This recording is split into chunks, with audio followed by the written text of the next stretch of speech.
nggak mempan dia apa-apain. Miskin malah alhamdulillah, Allah yang ngasih, Allah yang ngambil. Ya Nabi, anta nurun, anta badur. Ya Habib. Saudara-saudara kaum muslimin rahimakumullah, harta adalah amanat dan akan kita pertanggungjawabkan. Allah melebihkan rizki sebagian kita dari yang lain agar kita saling tolong menolong, bantu membantu. Nabi janjikan, siapa yang meringankan beban saudaranya muslim di dunia, Allah akan meringankan bebannya di akhirat nanti. Sebuah jaminan dari baginda Nabi. Si orang yang kita bantu barangkali tidak bisa membalas, Allah yang akan membalas lewat jalan lain yang tidak pernah kita sangka-sangka. Ada orang tanya, Pak, ini ada orang nyumbang masjid sambil marah-marah, bagaimana? Saya bilang, sumbangannya aja ambil, marahnya jangan. Marahnya jangan diambil, itu urusan dia. Saudara-saudara kaum muslimin rahimakumullah, umat Islam ini kan umat yang punya potensi besar. Kadang kita merenung, kenapa kadang-kadang pembangunan masjid kok lambat sekali? Kalau hotel hari ini peletakan pertama, bulan depan peresmian.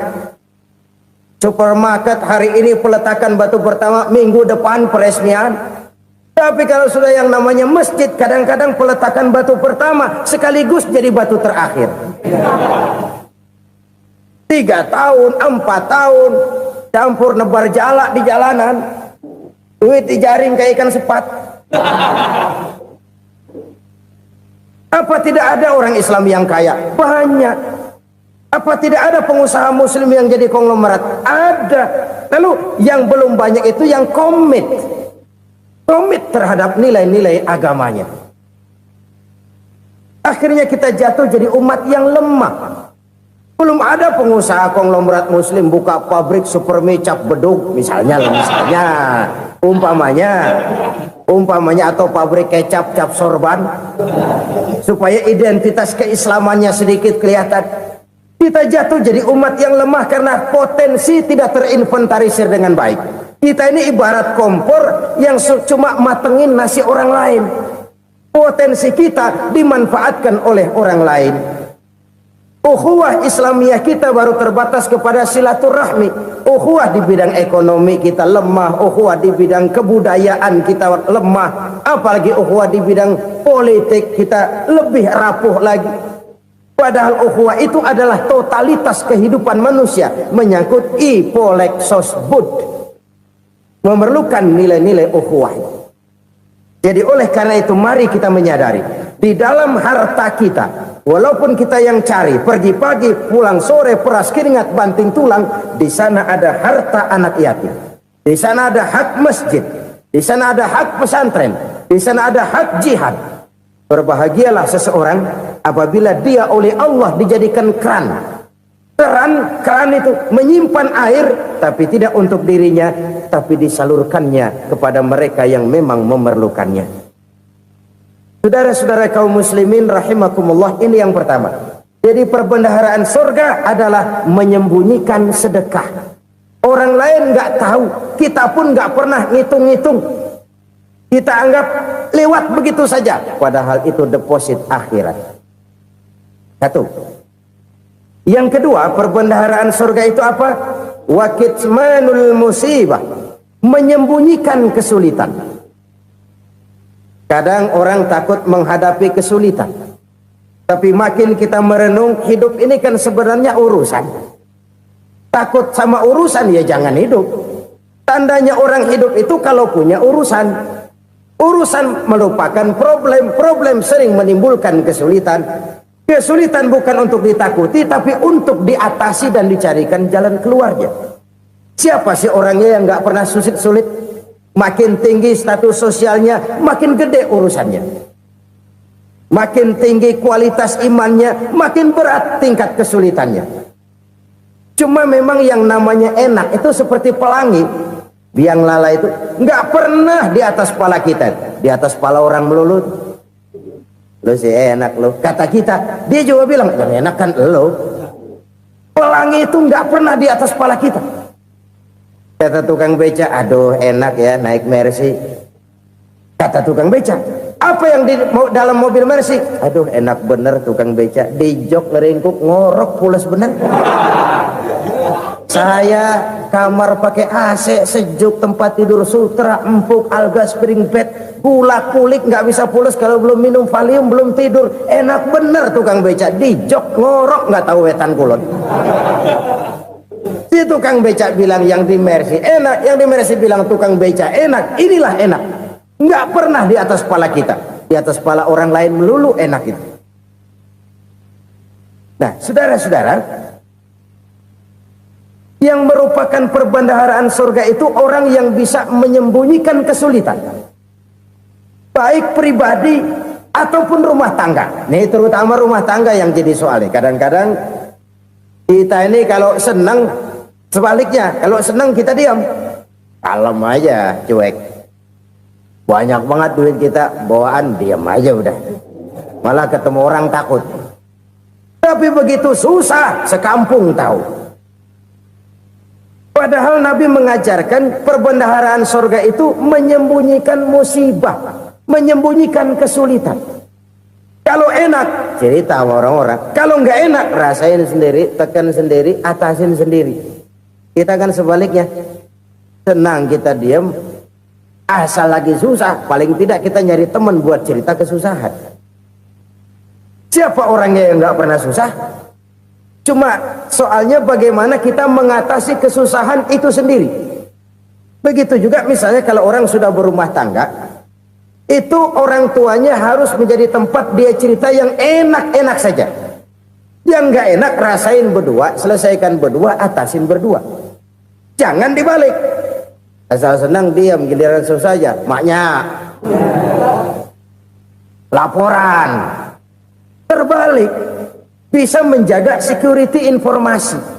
Maka nama bayam keluar diem, malah seluitan. Enak amat lo makan daging ayam. Security informasi. Saudara-saudara kaum muslimin rahimakumullah, ujian yang terberat itu yang pernah diberikan kepada para nabi, para rasul, para aulia, para ulama. Makin tinggi keimanan, makin berat bentuk kesulitan. Ayo saya kemukakan satu contoh saja. Ada seorang nabi yang kaya, nabi kaya, namanya Nabi Ayub. Iblis kalau orang begini kan keki, ibadahnya rajin, kaya. Nah, yang kayak begini susah digodain. Kalau ibadahnya rajin, miskin, enggali bisa disogok. Sini imannya mantap, ibadahnya rajin, kaya, nabi lagi. Oh, tapi namanya iblis nggak kurang akal. Laporan, Tuhan, kenapa les? Ya ini bahasa saya, bahasa Qurannya sih nggak gitu. Itu hambamu yang namanya Ayub, dia rajin ibadah cuma karena dikasih kaya aja. Coba kasih miskin dia, berhenti dia sembahyang. Ah kamu bisa aja. Saya tahu Ayub itu hambaku yang ikhlas. Saya buktiin Tuhan, silahkan. Dibuktiinlah. Iblis turun ke alam ini. Yang mula-mula dia lakukan, dia rusak sawah ladang Nabi Ayub. Dia binasakan binatang ternak Nabi Ayub. Sehingga dalam waktu singkat jatuhlah Nabi Ayub dari orang paling kaya jadi orang paling miskin. Beliau masih ibadah di mihrab dalam masjid. Datang iblis. Saudara Ayub, ya, lagi ngapain? Ibadah. Nyembah Allah, nyembah Allah. Oh, percuma. Kenapa? Tuhan yang ente sembah nih, dia udah bikin miskin ente. Sawah ladang ente hancur lebur, binatang ternak binasa. Sekarang ente jadi orang paling miskin. Ngapain nyembah Tuhan kayak begitu? Tekor. Udah berhenti dah ibadah, berhenti ibadah. Ini iblis sama Tuhan laporannya lain, yang dikerjakan kepada Nabi Ayub juga lain. Benar begitu iblis kata Nabi Ayub? Iya, sawah ladang saya habis, buras. Binatang ternak saya binasa, binasa. Saya miskin, bangpak. Apa jawab Nabi Ayub? Bukan innalillahi, ini hebat. Alhamdulillahillazi a'tani wa akhadha minni. Segala puji bagi Allah yang telah memberikan harta kepada saya dan sekarang mengambilnya lagi. Alhamdulillah.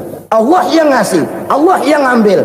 Itu mah urusan Allah. Iblis cuman ibadah jalan terus, sujud lagi Nabi Ayub. Iblis seleher gondok banget. Dasar Nabi nggak mempan dia apa-apain. Miskin malah alhamdulillah. Allah yang ngasih, Allah yang ambil. Jadi kalau kita tidak komit, kita tidak terikat kepada kaya, miskin, senang, susah, apa yang bisa bikin kita susah? Jadikan kekayaan, kemiskinan, jadikan senang, susah sebagai anak buah yang bisa kita atur.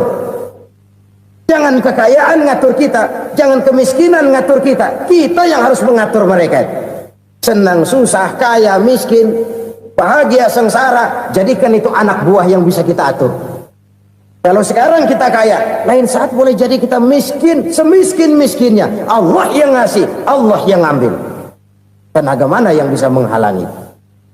Ibadah jalan terus. Iblis makin gondok. Dasar Nabi loh. Akhirnya apa? Nabi Ayub dikerjain, diberikan penyakit. Demikian fatal penyakitnya. Bayangin, udah miskin sakit. Masya Allah. Miskin sakit.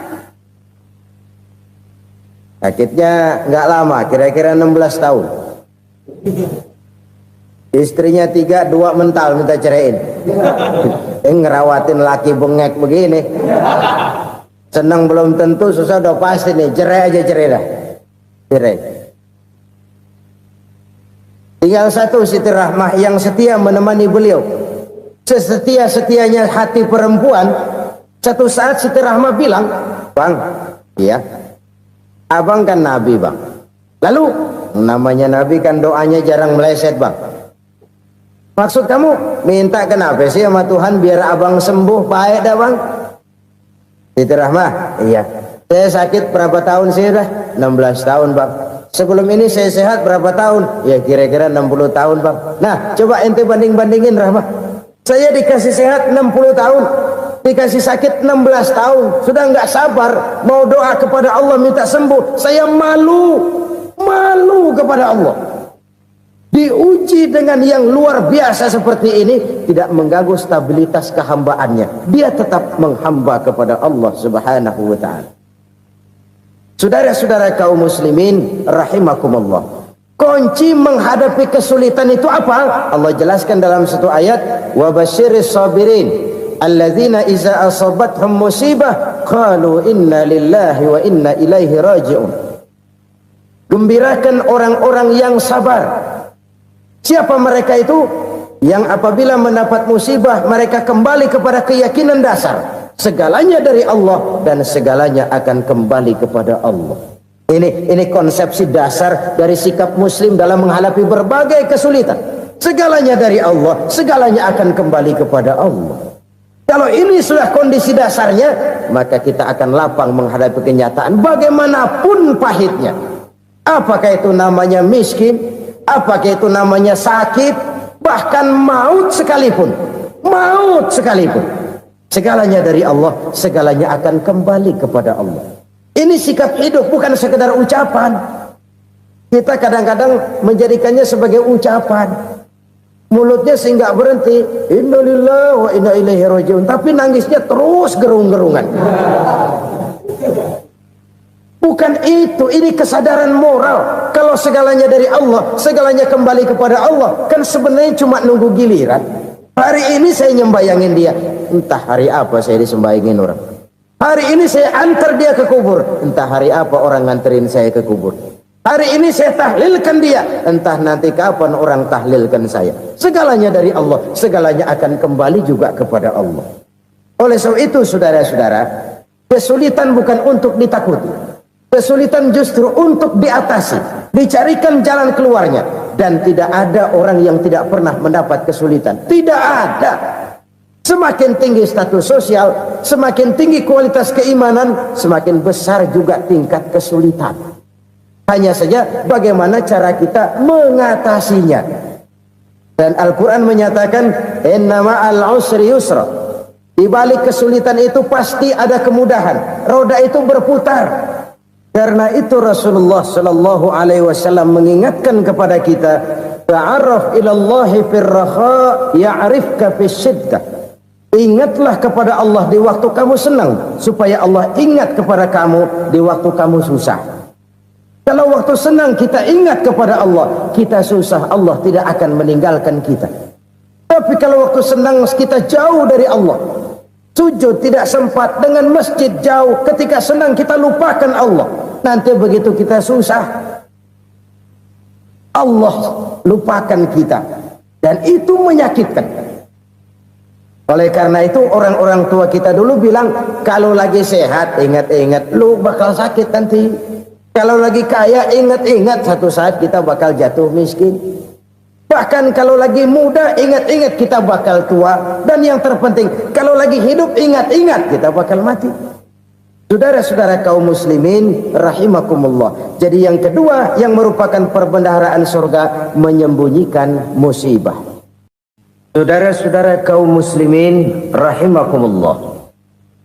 Hal ketiga yang merupakan perbendaharaan surga adalah wasilaturrahmi. Orang yang suka bersilaturahmi. Sebagaimana yang kita maklum bahwa manusia adalah makhluk yang disebut zon politika. Makhluk sosial yang tidak mungkin hidup sendiri-sendiri. Betapa dan siapapun kita memerlukan orang lain. Bodoh betul manusia kalau tinggal di tengah masyarakat tapi tidak mau bermasyarakat.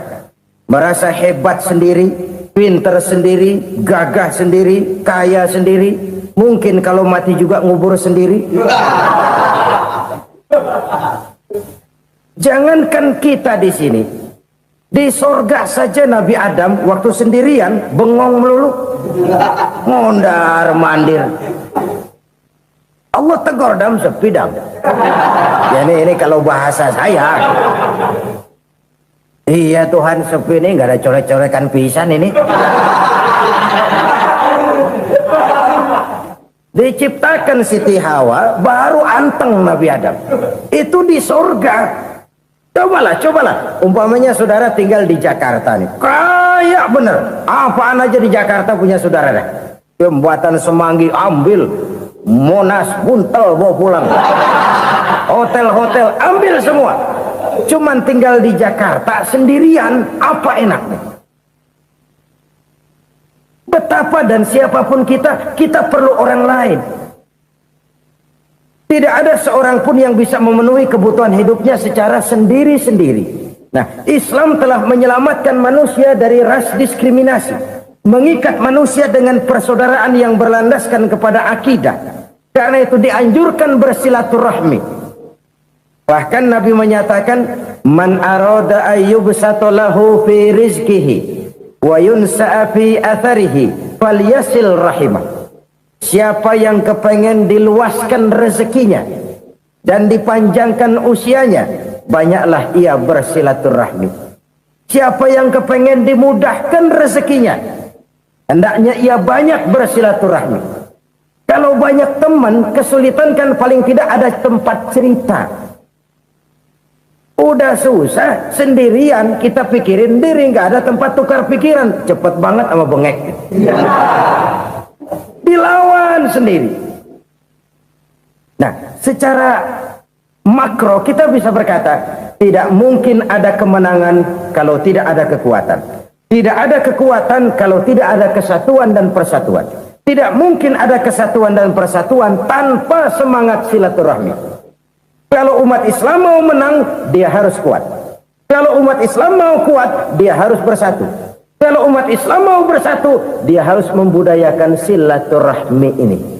Bahkan sampai-sampai kata Nabi, kalau bisa cari nilai tambah. Apa? Silman qata'at. Bersilaturahmilah kau kepada orang yang marah denganmu. Masya Allah, indahnya ajaran agama kita.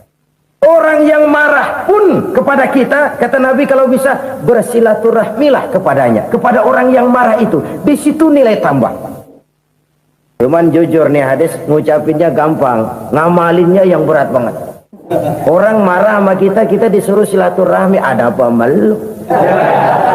Lu marah, ada gua marahan lagi. Kan gua pikirin.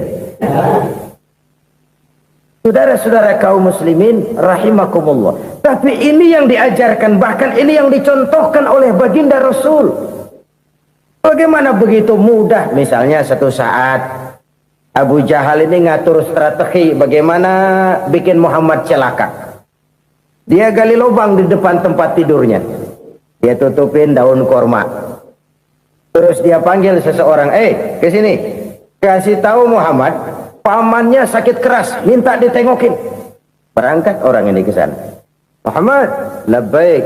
Pamanmu sakit keras, dia minta ditengokin. Baik, saya akan datang menjenguk beliau. Berangkatlah Nabi ke rumah Abu Jahal tanpa prasangka apapun.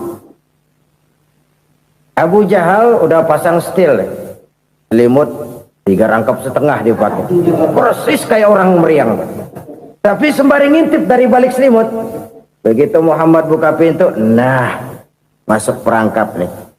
Muhammad jalan menuju tempat pembaringan. Makin lama makin dekat, makin lama makin dekat, makin dekat ke lubang yang dipasang oleh Abu Jahal itu. Dalam hati Abu Jahal, terus dah jatuh, mampus dah lo ini. Mampus lo hari ini nih. Apa yang terjadi? Malaikat Jibril datang. Muhammad, pamanmu cuma pura-pura sakit. Di depan tempat tidurnya ada lubang perangkap supaya kamu jatuh ke situ. Sudah, kamu pulang. Balik kanan Nabi. Sudah hampir jatuh ke lubang, balik kanan, pulang. Bayangin kecewanya Abu Jahal. Muhammad dikit lagi, Muhammad dikit lagi. Enggak paman, saya pulang aja. Emosi bangun dari tempat tidur, enggak sadar kalau lagi pura-pura sakit. Lompat ngejar Nabi, dia lupa dengan lubang yang dia gali. Serak, nyemplung sendiri ke dalam lubang.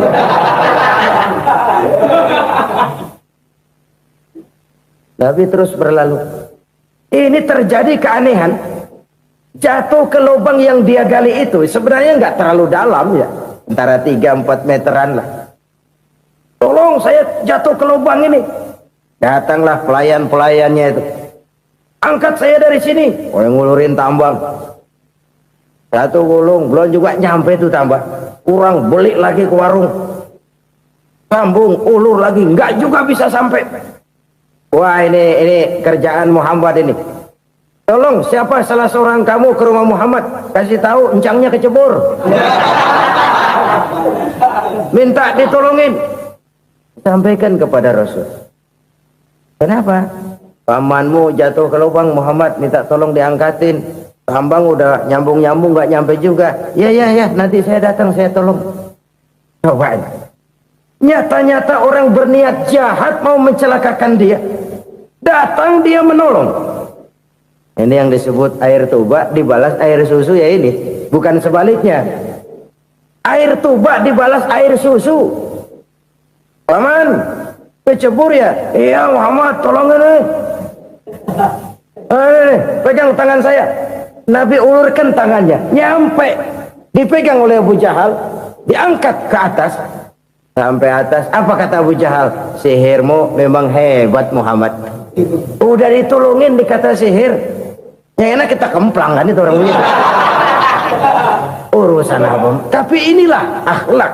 Kalau bisa kamu bersilaturahmilah dengan orang yang marah kepadamu sekalipun. Orang marah kita tetap baik.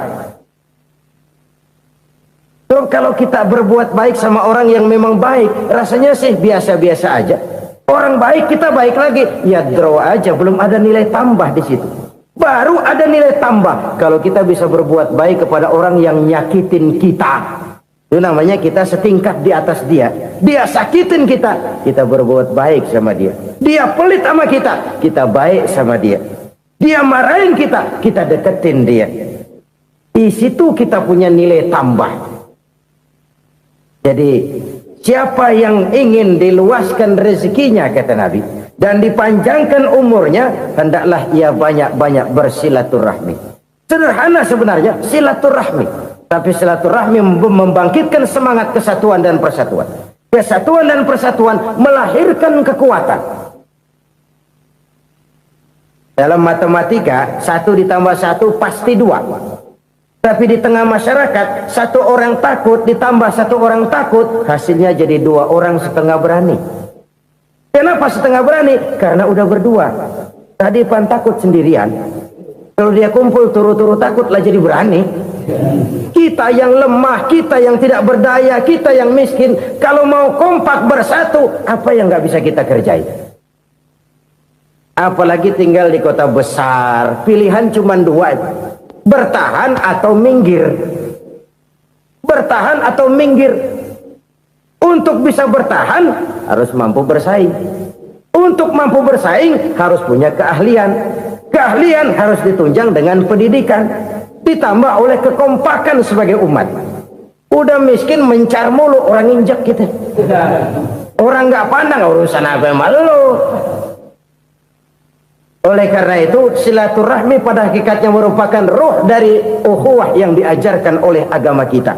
Bagaimana Islam menyelamatkan masyarakat manusia dari ras diskriminasi, mengikat manusia, dan tidak ada persaudaraan yang lebih indah selain persaudaraan yang diikat dengan nilai-nilai akidah. Sepanjang orang di jalan Allah, itulah saudara kita. Keluar dia dari jalan Allah, selesailah persaudaraan sampai di situ. Karena itu, kalau ingin menyimpan sesuatu di surga, banyaklah bersilaturahmi. Datang ke rumah ini, datang ke rumah itu, dan lain sebagainya. Itu simpanan kita di akhirat nanti. Ini yang ketiga. Saudara-saudara, yang keempat, perbendaharaan surga itu apa? Wa qawlu la hawla wa la quwwata illa billah. Ucapan la hawla wa la quwwata illa billah. Ibadah kan ada yang berat, modalnya besar. Bangun masjid berat, modalnya besar. Bangun rumah sakit berat, modalnya besar. Ada ibadah yang berat tapi modalnya ringan. Misalnya puasa. Puasa itu berat, mengendalikan nafsu. Kalau sekedar nggak makan nggak minum sih enteng, mengendalikan nafsu itu jihad terbesar. Tapi kan modalnya ringan, cuma niat saja. Ini ibadah berat, modalnya ringan. Ada ibadah yang ringan, modalnya juga enteng. Seperti termasuk ucapan la haula wa la quwwata illa billah. Tanpa sadar, la haula wa la quwwata illa billah. Nyelengin tuh di surga.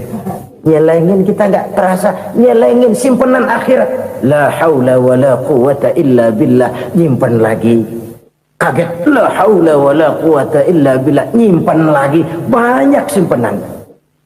Walaupun sebenarnya yang dimaksud di sini adalah kesadaran batin. Bahwa tidak ada daya dan kekuatan kecuali Allah. Itu intinya. Kita memulai pekerjaan disunahkan baca bismillah, kan begitu. Apa itu? Kesadaran moral. Bahwa ini saya bisa kerjakan. Saya kerjakan ini dengan menyebut nama Allah. Kenapa? Kalau Allah tidak memberikan daya dan kekuatan, mana mampu saya kerjakan ini. Maka saya kerjakan ini dengan menyebut nama Allah. Bismillah. Kesadaran moral. Manusia hanya wajib berusaha, tapi nggak pernah wajib berhasil.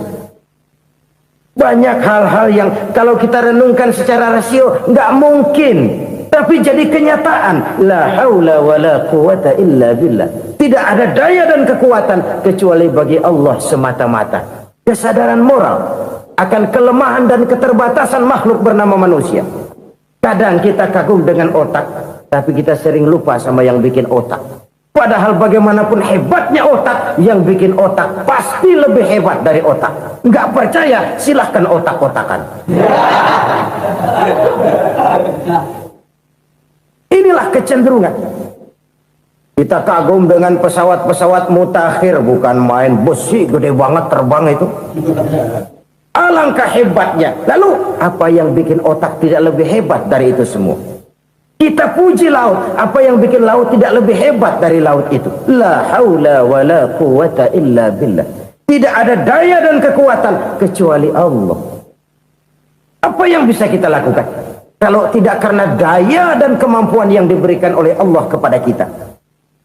Lahirlah sikap tawadu, rendah hati, tidak melonjak menjadi angkuh dan sombong, sadar akan kelemahan dan keterbatasan diri.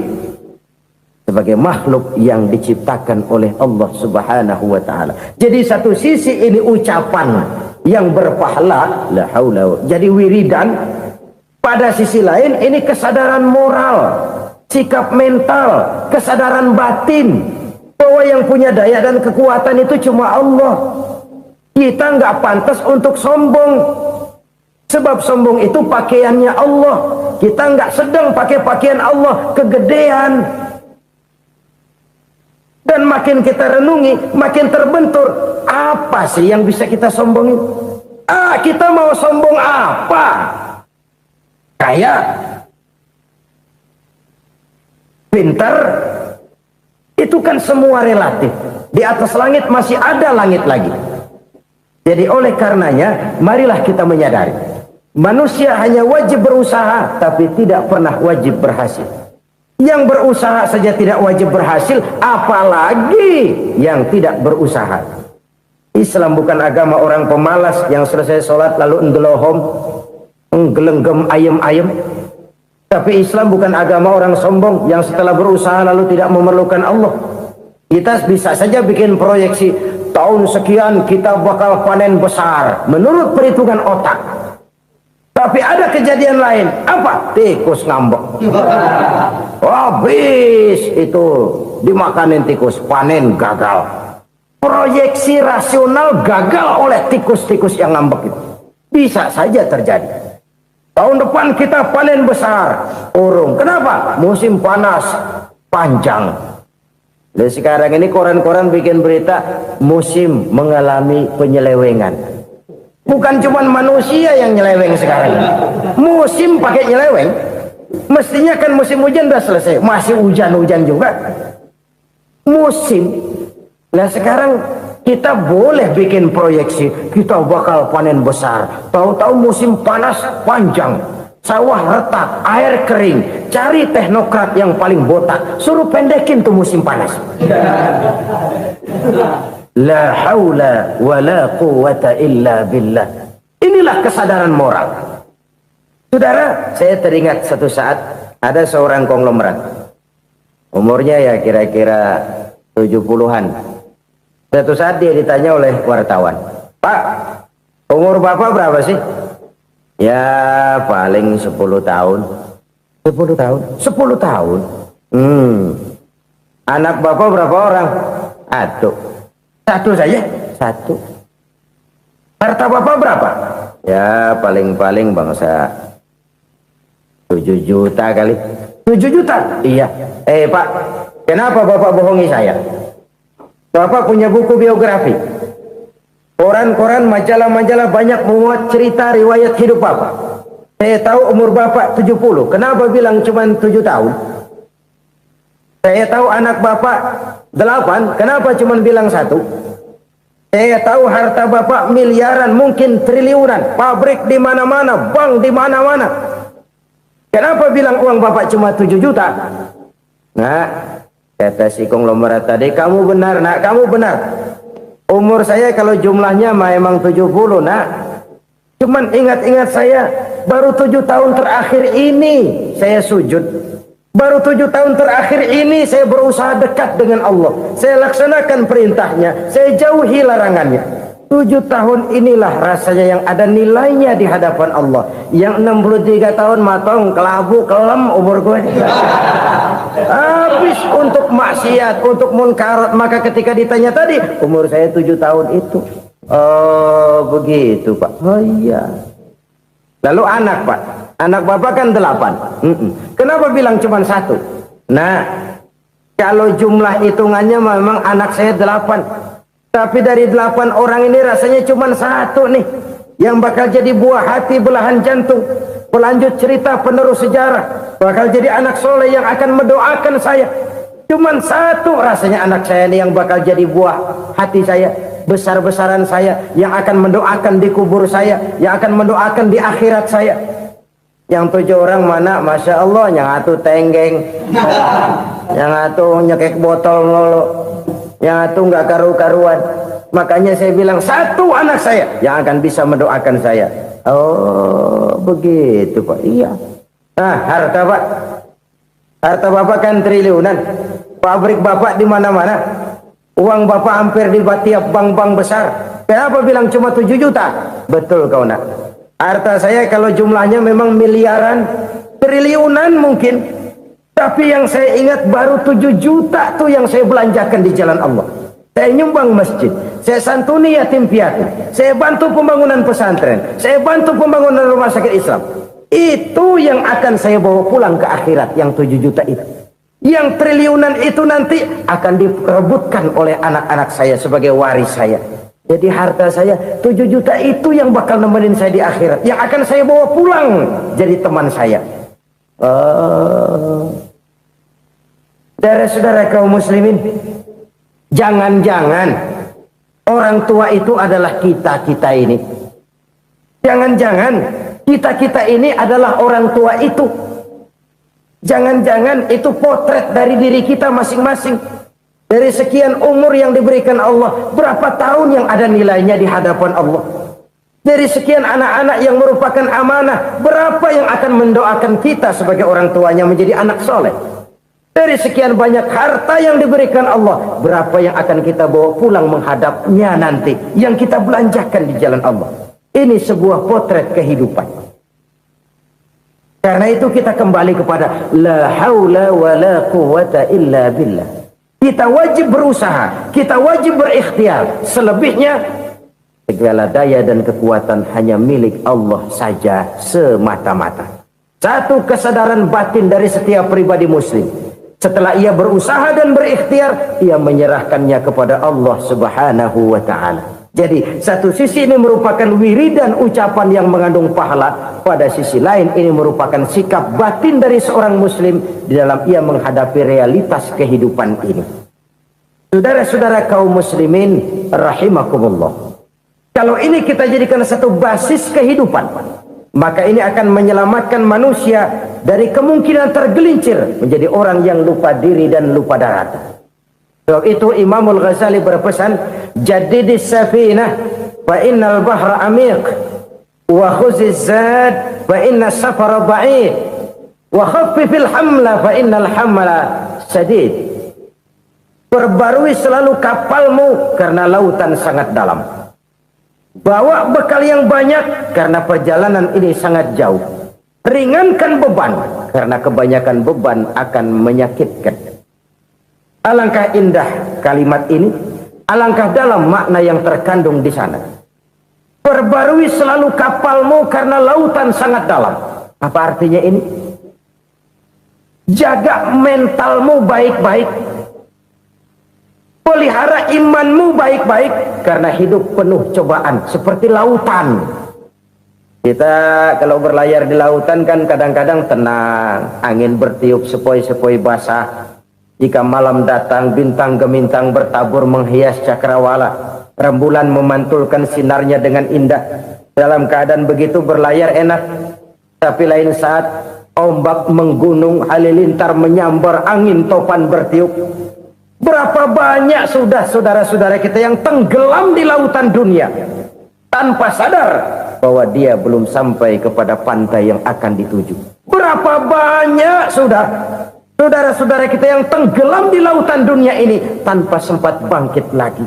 Dia menyangka sudah sampai kepada tujuannya. Hati-hati kapal jangan sampai bocor karena lautan sangat dalam. Iman ini jaga baik-baik karena hidup penuh dengan ujian. Wa khuziz zad fa inna safara ba'id. Bawa bekal yang banyak karena perjalanan sangat jauh. Saudara mau ke Bandung, bawa duit. Saudara mau ke Surabaya, banyakkan lagi duitnya. Saudara mau ke Mekah, gepokan, iketan tuh duit nggak lembaran lagi. Makin jauh perjalanan, makin banyak bekal yang harus kita bawa. Kalau saudara dari Jakarta mau ke Surabaya, kagak bawa duit berangkat juga, itu sih bukan berani namanya, nekat. Sampai Surabaya belum tentu, sengsara di jalan udah pasti. Kenapa? Nggak bawa bekal berangkat. Sama juga kita nih, misalnya belum sempat sembahyang, mati. Waduh, berani banget orang. Belum punya bekal, mati. Sengsara di jalan. Atau bekal tidak cukup. Dari Jakarta saudara mau ke Surabaya, bawa duit 500 perak. Paling jauh Cikampek nyampenya itu. Paling jauh itu. Antara jauhnya perjalanan dengan bekal yang saudara bawa tidak seimbang. Hidup ini perjalanan panjang. A walking tour. Dimulai dari alam arwah. Sebelum jasad diciptakan, roh diciptakan lebih dulu. Dari situ pindah ke alam rahim. Dari alam rahim pindah ke alam dunia. Dari alam dunia pindah ke alam barzah. Baru menuju akhirat. Satu perjalanan panjang. Kalau bekal tidak bawa, sengsara di jalan.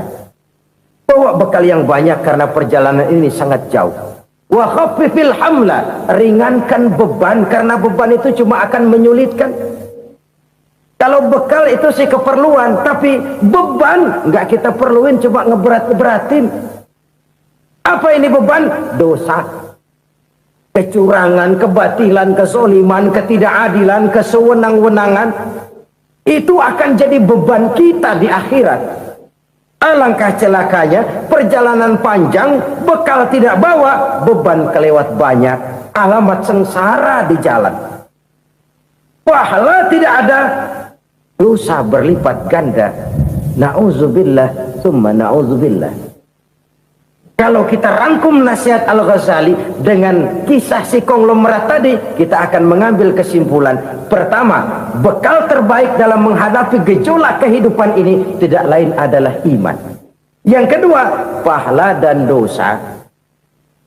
Dua hal kontroversial.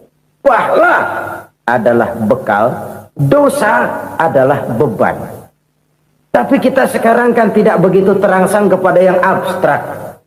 Orang berlomba mencari yang konkret-konkret saja, yang real. Kalau memang dosa, benjol dong, kira-kira begitu. Kira-kira begitu. Persis orang Yahudi dulu.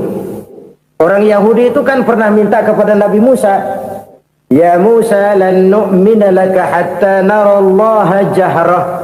Musa, kami nggak bakal mau beriman kepada Allah kalau belum kami lihat Allah ada nongkrong di depan kami. Kalau memang Tuhan ada, taruh dong di depan kami. Mau yang konkret-konkret saja. Kalau memang dosa, benjol dong. Kalau memang pahala, berasa dong. Orang terangsang kepada yang real, yang konkret-konkret saja. Karena itu, untuk mengejar dosa, orang mau bayar. Tapi untuk mengejar pahala, walaupun tidak bayar, orang segan. Ini yang dikatakan oleh Nabi, kamu mengharapkan ke surga, tapi kamu berat melaksanakan sesuatu yang bisa membawa kamu ke surga. Kamu ingin jauh dari neraka, tapi tiap saat kamu lakukan perbuatan-perbuatan yang justru menjerumuskan kamu ke neraka. Idda'aitum an-najata minan nar wa ramaitum fiha anfusakum. Kamu ingin selamat dari neraka, tapi kamu lemparkan diri kamu ke neraka. Kamu ingin masuk surga, tapi berat sekali kamu melakukan perbuatan-perbuatan yang bisa menyampaikan kamu di surga. Saudara-saudara kaum muslimin rahimakumullah. Jadi hal keempat yang merupakan perbendaharaan surga adalah la haula wa la quwwata illa billah. Satu sisi ini merupakan ucapan yang memperberat timbangan akhirat. Pada sisi lain ini merupakan sikap hidup seorang muslim.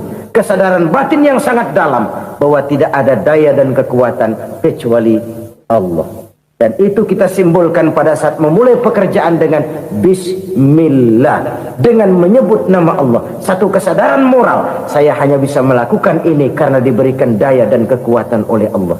Lahirlah sikap tawadu, rendah hati, tidak melonjak menjadi angkuh dan sombong. Saudara-saudara, sampai sini dulu jumpa kita kali ini. Semoga 4 perbendaharaan surga ini dapat kita lakukan, yang kelak akan merupakan bekal kita di kemudian hari nanti. Amin ya rabbal alamin. Bapak-bapak, ibu-ibu, saudara-saudara kaum muslimin rahimakumullah. Di dalam kehidupan kita sebagai seorang muslim, minimal 5 kali dalam sehari semalam kita mendengar seruan untuk mendirikan solat yang disebut azan. Ada kalimat menarik di dalam kalimat azan itu. yakni seruan hayya 'alal falah, marilah menuju kepada keberuntungan, marilah meraih kemenangan. Seruan ini adalah kecenderungan dari setiap manusia, apapun warna kulitnya. Artinya, setiap orang dalam hidup selalu ingin meraih dan mencari kemenangan. Kemenangan akan melahirkan kepuasan batin, dan kepuasan batin memberikan kebahagiaan. Sedangkan kekalahan melahirkan penderitaan batin, dan penderitaan batin menjerumuskan seseorang di dalam berbagai bentuk kerugian. Jikalau inilah seruan azan, maka masalahnya ialah apa yang menyebabkan kita meraih kemenangan. Al-Quranul Karim memberikan tuntunan dan ajaran kepada kita bahwa orang-orang yang memperoleh kemenangan itu tidak lain adalah orang-orang yang bertakwa. Hanyalah mereka yang bertakwa kepada Allah Subhanahu wa ta'ala pada akhirnya akan tampil sebagai pemenang. Lalu siapa orang yang bertakwa itu? Dijelaskan dalam awal-awal Al-Baqarah, orang yang bertakwa yang akan meraih kemenangan.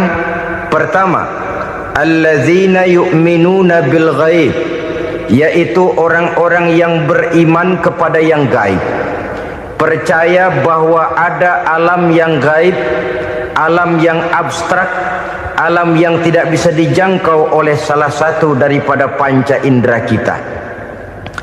Mereka percaya dan beriman kepada adanya malaikat, beriman kepada adanya iblis dan jin, beriman kepada adanya alam kubur, beriman kepada adanya alam mahsyar, beriman kepada adanya alam akhirat, beriman kepada adanya surga dan neraka. Beriman bukan cuma sekedar beriman dalam ucapan bibir saja, tetapi beriman yang nilai iman itu mampu mewarnai gerak dan gaya hidupnya. Iman yang meresap sampai ke tulang sumsum, kemudian memberikan dampak positif di dalam kehidupan manusia. Alam, kita tahu, adalah sesuatu yang selain Allah, dan Allah bukanlah alam. Apapun namanya selain daripada Allah, itu adalah alam. Alam pada hakikatnya terbagi menjadi dua. Ada alam syahadah, alam nyata, alam konkret, alam yang bisa dijangkau oleh salah satu indera kita. Kemudian ada alam ghaib, alam yang tidak bisa dijangkau oleh panca indera kita, alam metafisika, alam abstrak, alam yang wajib kita imani keberadaannya. Kita percaya bahwa malaikat itu ada, kita percaya kepada jin, bahwa jin itu ada, kita percaya kepada adanya iblis dan setan. Bukan percaya kepada iblis dan setannya, percaya bahwa iblis dan setan itu ada. Itu termasuk salah satu daripada sifat orang yang bertakwa kepada Allah. Saudara-saudara kaum muslimin rahimakumullah, kecenderungan pembangunan yang lebih bersifat materialistis biasanya menggeser aspek kehidupan rohani. Orang berpikir empiri, dan dalam pola pikir yang demikian maka alam gaib tidak lagi mendapat perhatian. Aspek kehidupan yang bersifat rohaniah malah mulai ditinggalkan. Akibatnya terjadilah kepincangan di dalam kehidupan kita. Pernah ada satu pengalaman pribadi dalam perjalanan kembali ke tanah air. Dalam pesawat di sebelah kanan saya duduklah seorang Jerman namanya Heiner Simonsen. Iseng saya ajak kenalan, saya ajak ngobrol, saya tanya dia. Saya bilang, Mas Heiner ini, kalau pesawat yang kita tumpangi ini jatuh ke bawah, kira-kira apa yang bakal terjadi, Mas? Dia bilang, kita semua akan mati. Begitu? Iya. Oke. Apa itu mati? Tanya saya. Dia bilang untuk tahu apa itu mati, kita harus tahu lebih dahulu apa itu hidup. Saya pikir nih bule bisa ngomong juga. Baiklah kata saya, apa hidup menurut Anda itu? Oh, hidup itu dia bilang, kalau seluruh anggota badan kita bekerja secara normal, paru-paru memompa darah secara normal, jantung berdetak secara normal, sel-sel tubuh bekerja secara fit, dan organisme tubuh hanya mau bekerja secara normal. Dia bilang, kalau kita memberi makan yang cukup, menu yang teratur, dan gizi yang lengkap. Saya bilang, kesimpulannya apa, Ner? Dia jawab, hidup adalah dari tangan ke mulut. Life is from the hand to the mouth, kata dia. Hidup adalah dari tangan ke mulut. Jadi masalah hidup tidak lebih daripada masalah isi perut. Orang pergi pagi, pulang sore, peras keringat, banting tulang, perut yang dibelain. Saya bilang, you are wrong. Sampean salah, Ner. Kamu orang Islam bukan? Bukan. Pantas. Kenapa saya salah? Dia bilang, ya jelas salah. Salahnya di mana? Kamu ini manusia. Kalau hidup cuma dari tangan ke mulut, saya bilang, kambing di kampung saya juga begitu pikirannya, Ner. Itu kambing di kampung saya, asal perutnya kenyang, sudah hidup dia. Perkara besok bagaimana, lusa prospeknya macam mana, bulan depan ada apa, kambing nggak pernah mikir. Di kampung saya kambing juga pikirannya begitu. Kamu Kristen ya? Tadinya. Loh kok tadinya, lalu apa sekarang kamu ini? Dia bilang, sekarang saya netral. Saya tidak beragama, tapi saya percaya kepada Tuhan sebagai pencipta alam. Saya ingat benar dia bilang, I haven't any religious, but I believe to God as the creator of the world. Kenapa bisa netral begitu, Ner? Habis saya bingung katanya. Islam bilang Islam baik, Kristen bilang Kristen baik, Hindu Buddha bilang Hindu Buddha baik, semua agama baik. Saya netral sekalian, nggak beragama. Yang penting saya percaya kepada Tuhan. Saya bilang, Ner, kamu ini kayak orang mau beli celana, lalu bingung. Yang satu bilang Levi's bagus, yang satu bilang Blue Jean hebat, yang satu bilang Wool England hebat. Celana ini hebat, celana itu bagus, celana ini hebat. Semua celana bagus, kamu bingung. Akhirnya netral, tidak pakai celana. Itu juga salah. Saya pikir-pikir, kemudian saya melihat bahwa dua pola berpikir Henner ini nampaknya sudah mulai menggejala di lingkungan masyarakat bangsa kita. Disadari atau tidak, secara jujur kita harus berkata, dua pola pemikiran Henner ini mulai berkembang di tengah masyarakat bangsa kita. Pertama, pola pikir materialisme. Hidup adalah dari tangan ke mulut. Masalah hidup tidak lebih masalah isi perut. Itu yang perlu dibela, dan disitulah arti kehidupan. Pergi pagi, pulang sore, peras keringat, banting tulang untuk mempertahankan perut. Kalau sudah kemari cara orang berpikir, maka buat apa percaya kepada yang gaib? Untuk apa sholat? Untuk apa puasa? Untuk apa zakat? Untuk apa menghadiri majelis taklim? Tanpa kepercayaan kepada yang gaib, hidup berjalan menurut alur empiris dan materialis. Kalau sudah ke sana cara orang berpikir, biasanya orang lalu cenderung menghalalkan segala cara. Hanyalah orang yang percaya bahwa akhirat ada, hanyalah orang yang percaya bahwa alam kubur itu ada, hanyalah orang yang percaya bahwa malaikat itu ada, hidupnya akan lebih terarah dan terkendali.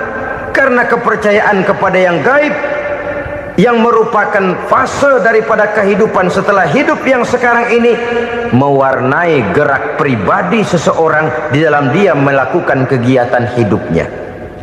Pola berpikir materialisme, disadari atau tidak, mulai menggejala di lingkungan masyarakat bangsa kita.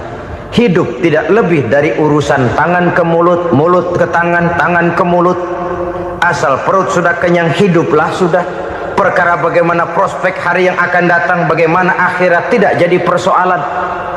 Ini yang oleh Nabi diperingatkan, ad-dunya sijnul mu'min wa jannatul kafir. Dunia adalah penjara bagi orang beriman dan surga bagi orang kafir. Dulu di zaman Belanda hadis ini pernah disalah tafsirkan, disalah artikan, digunakan sebagai senjata untuk mengkebiri dan membuat impoten umat Islam.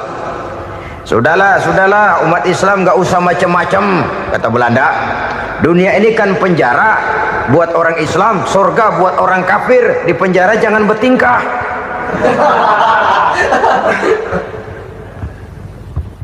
Pengertiannya tidak begitu. Dunia adalah penjara bagi orang mukmin. Artinya dalam kehidupan dunia seorang mukmin tidak bebas memperturutkan hawa nafsunya.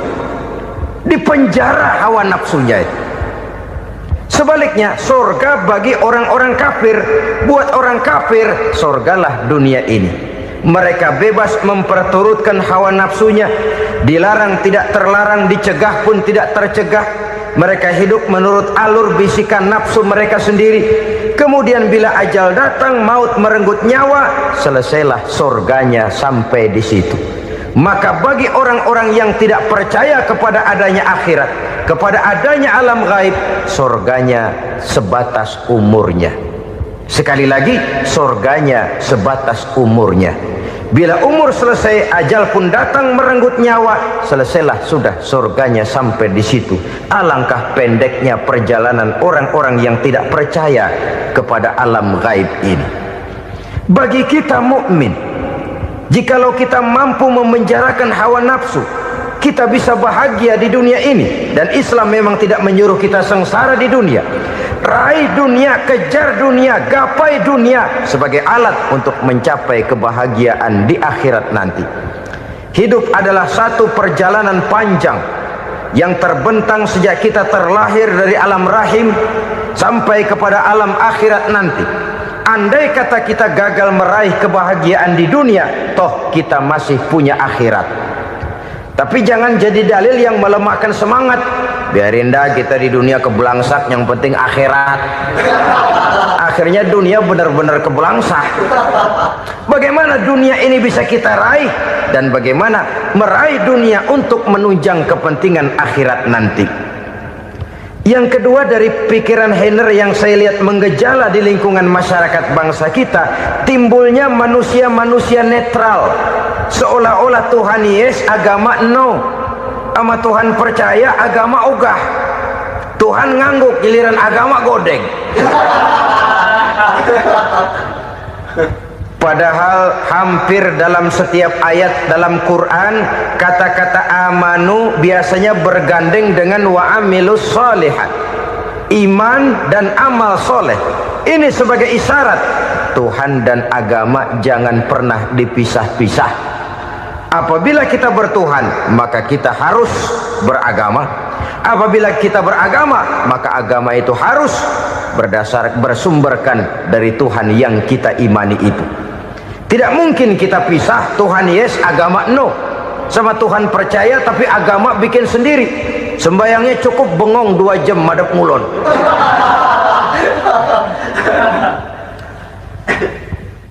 Saudara-saudara kaum muslimin rahimakumullah.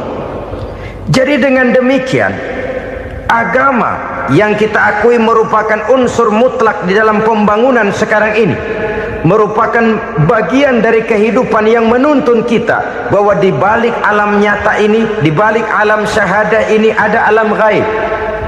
Dan mudabbir, murabbi, yang mengatur, yang menguasai, yang memelihara baik dia alam nyata, baik dia alam gaib, tidak lain adalah Allah Subhanahu wa ta'ala. Di sana ada satu super power, satu maha kekuatan yang kita perlu bersandar kepadanya. Sebagai makhluk nyata yang hidup di alam nyata, berbuatlah secara nyata sebagaimana harusnya kita berbuat. Karena Islam jelas bukan agamanya orang pemalas. Islam jelas bukan agamanya orang yang mengajarkan setelah selesai sholat boleh duduk, nggelenggem ayam-ayam, ndelohom. menghitung bintang di langit sambil menunggu keajaiban. Tidak. Islam adalah agama yang mengajarkan apabila solat sudah selesai kamu kerjakan, bertebaranlah di permukaan bumi, cari karunia Tuhanmu. Jangan hidup berpangku tangan menunggu keajaiban, karena hidup bukan undian. Jangan berharap untung besar tanpa mau peras keringat. Tapi di sebalik itu toh kita juga harus yakin bahwa di sisi usaha nyata yang kita lakukan ada satu super power, satu maha kekuatan gaib yang menentukan berhasil dan tidaknya usaha kita. Kepercayaan kepada hal semacam inilah yang mendorong kita untuk mempunyai sandaran vertikal, agar jikalau usaha ini berhasil, kita tidak lupa diri dan lupa daratan. Jikalau usaha ini gagal, kita tidak putus asa dan buruk sangka, tidak cupik pandangan dan sempit hati, tapi mampu melihat persoalan dengan kacamata putih sambil husnuzon kepada Allah Subhanahu wa ta'ala. Kita percaya malaikat itu ada yang namanya Raqib dan Atid, mengawasi gerak hidup kita sampai kepada gerak hati kita. Ini memberikan sugesti agar kita berhati-hati, tidak sejengkal tanah pun kita bisa berlindung dari pengawasan Raqib dan Atid. Ada Munkar Nakir yang akan menyoal kita di alam kubur. Ada malaikat Malik, penjaga neraka. Ada malaikat Ridwan yang menjaga surga. Kita percaya kepada adanya jin, kita percaya kepada adanya setan, iblis. Percaya kepada adanya, bukan mempercayai si setan, si iblis lalu menjadikannya sebagai teman. Tidak. Percaya bahwa mereka itu ada dan merupakan makhluk Allah yang gaib, yang diciptakan Allah Azza wa Jalla. Kepercayaan kepada alam gaib memberikan motivasi terhadap gerak lahir manusia, sehingga dengan motivasi kepercayaan kepada yang gaib, gerak lahir jadi lebih terarah, jadi lebih terpelihara. Pernah seseorang bertanya, "Pak, apakah adanya akhirat bisa dibuktikan secara ilmiah?" Saya bilang tidak bisa, tidak bisa. Kenapa? Karena yang berangkat nggak pernah pulang kemari lagi. Kalau dia pulang kemari bisa kita tanya bagaimana enak di sono.